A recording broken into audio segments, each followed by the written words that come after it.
శ్రీకాళహస్తిలోని పంచాయతీరాజ్ అతిథి గృహంలో Srikalahasti MLA Bojjala Sudheer Reddy media సమావేశం నిర్వహించారు. గత ప్రభుత్వంలో అటవీ శాఖ మంత్రిగా ఉన్న పెద్దిరెడ్డి రామచంద్రారెడ్డి భూ కబ్జాలపై ఆయన ఆగ్రహం వ్యక్తం చేశారు.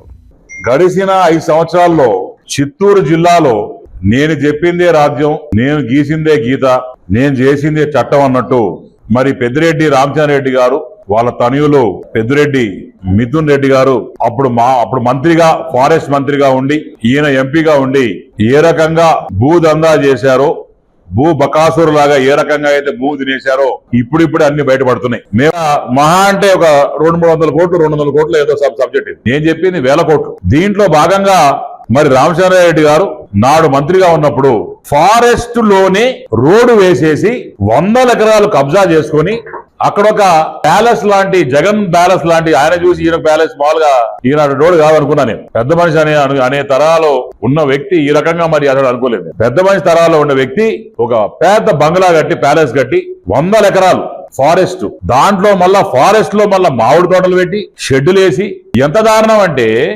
ఆనాడు రామచంద్రారెడ్డి గారు ఈ రకంగా చేసే వాళ్ళు ఎస్ఎస్ కెనాల్కి మాకు కావాల్సిన 9 ఎకరాలే, ఎస్ఎస్ కెనాల్కి కావాల్సిన 9 ఎకరాలే, దాని క్లియరెన్స్ ఇప్పించుకోకుండా ఈయన 100 ఎకరాలు భూ ఆక్రమణ చేస్తున్నాడంటే ఎంత బాధాకరమైన విషయం అని చెప్తుంది తెలియదు. మరి ఏ రకంగా ప్రభుత్వ స్థలాలు, ఏ రకంగా ఫారెస్ట్ భూములు మరి దోచుకున్నారో ఒక్కొక్కటి మీద బయటపడతా ఉంది.